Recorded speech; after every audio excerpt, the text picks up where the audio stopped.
Hello, good morning, Mr. Arrow. So in today's RJ video, it will be regarding about the autism spectrum disorder. So my team will be in charge of teaching basketball to the youth with ASD, which is the short form of autism spectrum disorder. So for the first question, how does the training package, in particular the videos, change my view about ASD?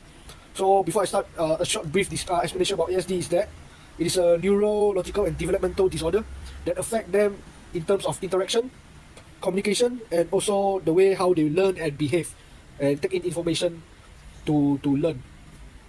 So of course it can be diagnosed at any age, but the main thing is that the most crucial timing is the first 2 years of their life, because that is their developmental stage, and usually it will affect them during that 2 years because it is a developmental disorder which I mentioned.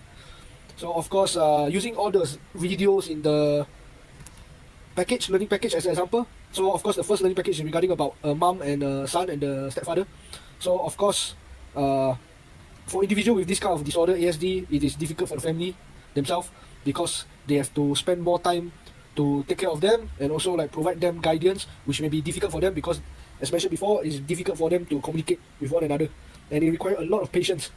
Then of course for the second video, it is about a 17 years old individual who face bully in school. So of course, even for people without any kind of disorder also can face such bullying from schools and biasness.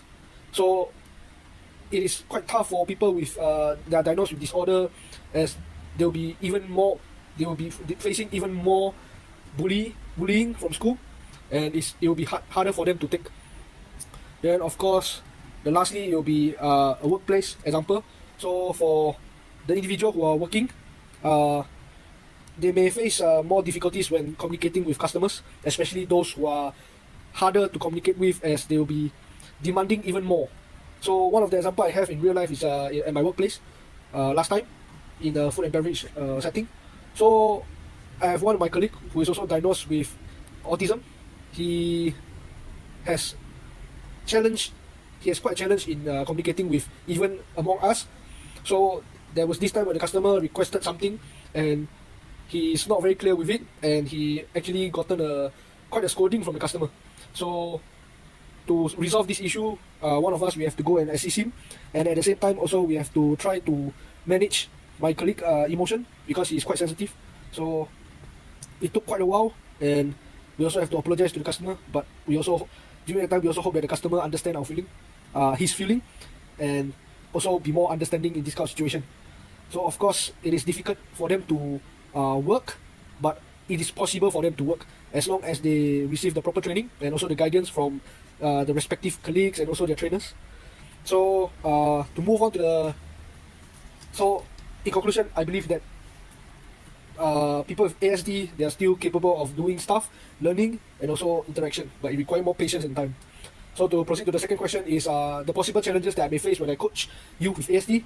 Of course, the main issue will be the communication, because they may struggle with verbal and non-verbal communication, and they may be more sensitive to the surroundings, such as the lighting, the different kind of sounds, the texture, and of course how we like interact with them.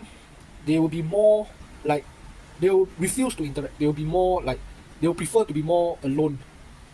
And of course,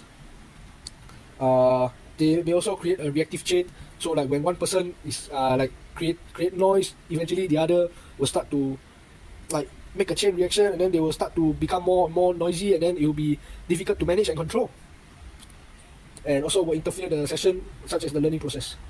So of course, the third question is how I can modify and simplify the learning task, is to provide a progression and regression, make it from a very simple as possible to like more complex skills. So like for example, in the training package they did provide stuff like how to bounce the ball on one hand, two hand, slowly improve from stationary to movement, and also to adding up to the defenders, and also allow them to play a game. So of course, is to provide progression and regression. We can also use gentle taxonomy in this case, and also to provide support most of the time. Always support them, always encourage them, provide feedback, and also, which is also a linked question, which also asks how we can modify and simplify the way we provide our instruction and demonstration for them. Is to, like, one of the example provided is the KISS is to keep it simple and sweet. So you always treat them with respect as well. Make the instruction to be short and concise, and use like pictures and visual aids to assist them, to help them to learn better, and always be warm and friendly. But there will be times where they also require their own personal space. So also we have to help them, understand them, and also always teach the simplest first and provide progression, and don't just start off with something that they will not understand. And also provide like positive feedback by like giving high five or good job. So like one of the similarity between this is that they have some sort of a similarity with like children who are like 3 to 5 years old at the kindergarten and stuff, like how we can coach the young children.